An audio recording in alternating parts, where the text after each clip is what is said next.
Special और मैं हूं आपके साथ राहुल सिन्हा। हरियाणा विधानसभा चुनाव में हारी हुई बाजी पलटकर बीजेपी फिर से बाजीगर बन गई है, तो वहीं कांग्रेस के लिए भी मंथन का दौर शुरू हो गया है।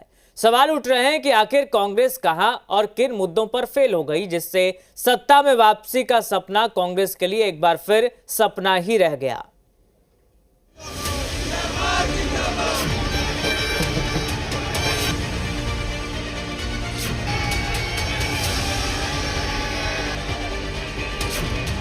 हरियाणा विधानसभा चुनाव में आए चौंकाने वाले नतीजों ने सभी सियासी पंडितों को हैरान कर दिया है। तमाम एग्जिट पोल में कांग्रेस की सत्ता में वापसी का दावा किया गया, लेकिन नतीजे उसके उलट आए और बीजेपी तीसरी बार हरियाणा की सत्ता पर काबिज होने की तैयारी में। आखिर कहां पार्टी मात खा गई, इसमें सबसे बड़ी बात कांग्रेस की अंदरूनी कलह और चुनाव के लिए बनाई गई रणनीति बताई गई, जिसका असर नतीजों में नजर आया। जानकारों के मुताबिक पूर्व मुख्यमंत्री भूपेंद्र सिंह हुड्डा और सांसद कुमारी शैलजा के बीच मतभेद, कांग्रेस कार्यकर्ताओं के बीच में भारी गुटबाजी, मुख्यमंत्री पद को लेकर दावेदारी, कांग्रेस में जाट दलित समीकरण का फेल होना और गैर जाटों के साथ मुख्य रूप से अन्य पिछड़ा वर्ग की तरफ ध्यान न देना बताया गया। जगह की कोई बात नहीं, सबकी अपनी अपनी जगह होती है और हम कांग्रेस पार्टी के सिपाही हैं। कांग्रेस जो काम हमें देती है, जितनी जिम्मेवारी देती है, उसको हम निभाते हैं। मैं अपने लिए तो कह सकती हूँ कम से कम, I am a true soldier of the Congress party. देखो, पार्टी के सिपाही हैं, इसमें दूरी नजदीकी का कोई मतलब नहीं, सब अपनी अपनी जगह काम करते हैं। किसान आंदोलन के बाद जाटों में बीजेपी से नाराजगी, जिसकी वजह से इस चुनाव में कांग्रेस मुख्य रूप से जाटों पर निर्भर दिखी,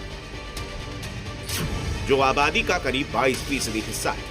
इसके साथ साथ करीब 21% दलित और अल्पसंख्यक वोट, जिसमें मुस्लिम और सिख शामिल हैं, उन पर भी कांग्रेस की निगाहें थी। इसका फायदा कांग्रेस को जरूर मिला, लेकिन बीजेपी ने गैर जाटों और मुख्य रूप से अन्य पिछड़ा वर्ग को एकजुट करने पर ध्यान केंद्रित किया, जिनकी करीब 35% आबादी, और इसी का फायदा बीजेपी को, जिससे हारती हुई बाजी को पलटकर बीजेपी फिर से बाजीगर बनी। ब्यूरो रिपोर्ट, ज़ी मीडिया। हरियाणा विधानसभा चुनाव में कांग्रेस ने जवान, किसान और पहलवान का मुद्दा जमकर उछाला। बीजेपी पर किसान आंदोलन से लेकर अग्निवीर और पहलवानों के प्रदर्शन के तीर चलाए, लेकिन विपक्ष की ये बिसात भी बीजेपी को बहुमत मिलने से नहीं रोक पाई। जवान, किसान, पहलवान, कांग्रेस के सारे फैक्टर बेजान हो गए। किसान आंदोलन की आग, अग्निवीर योजना का गुस्सा और पहलवानों का विरोध प्रदर्शन। इस चक्रव्यूह के जरिए कांग्रेस हरियाणा में सत्ता वापसी की राह ताक रही थी। एग्जिट पोल ने भी कांग्रेस की उम्मीदें परवान चढ़ाई। आज सुबह जैसे ही मतगणना शुरू हुई तो कांग्रेस दफ्तर में मिठाई बंटने लगी, ढोल नगाड़ों की गूंज सुनाई देने लगी। लेकिन महज 2 घंटे के भीतर कांग्रेस के लिए वक्त बदल गए, जज्बात बदल गए। रुझानों की टैली में कांग्रेस गिरने लगी, बीजेपी चढ़ने लगी।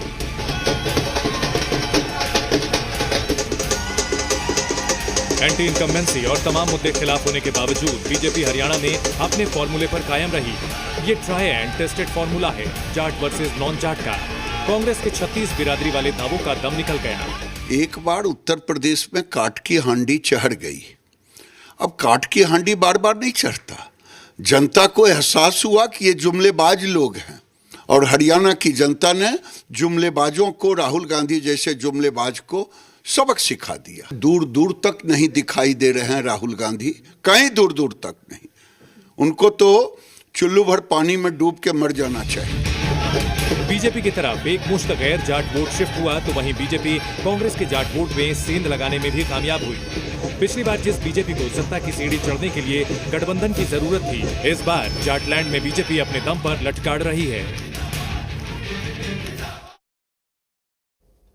हरियाणा विधानसभा चुनाव में जश्न में शेयर मार्केट की तरह चढ़ने उतरने लगा है ये जश्न। कांग्रेस ने जश्न के लिए जो तैयारियां की थी, कुछ रुझानों में दिखी और तस्वीर साफ होते होते मातम में तब्दील हो गई। वहीं बीजेपी ने नतीजों की पिक्चर साफ होने का इंतजार किया और जोरदार जश्न किया। बड़े बेआबरू होकर ये ढोल नगाड़े वाले कांग्रेस के कूचे से निकले, क्योंकि हरियाणा में सत्ता वापसी के सपने संजो रही कांग्रेस के अरमान चूर चूर हो चुके हैं। कांग्रेस ने ढोल वाले का भुगतान कर उन्हें वक्त से पहले ही नम आंखों से विदा किया।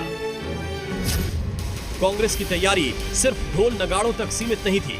एग्जिट पोल की भविष्यवाणी से उत्साहित कांग्रेस कार्यकर्ताओं ने कांग्रेस दफ्तर में पंडाल लगाकर जलेबी छानने का इंतजाम कर दिया था। शुरुआती रुझानों में जैसे ही कांग्रेस को बढ़त दिखी तो कांग्रेस कार्यकर्ता एक दूसरे को जलेबी खिलाकर मुंह मीठा कराने लगे, लेकिन जीत की ये मिठास जल्द ही खटास में तब्दील हो गई। रुझानों में बीजेपी ने बढ़त बनाई और कांग्रेस दफ्तर में जलेबी की कढ़ाई का तेल ठंडा पड़ने लगा। बाकायदा कांग्रेस की तरफ से आज की तारीख को जलेबी दिवस बताया गया था। दरअसल राहुल गांधी के जलेबी फैक्ट्री वाले बयान के बाद हरियाणा में जलेबी सियासी लड़ाई बन गई थी।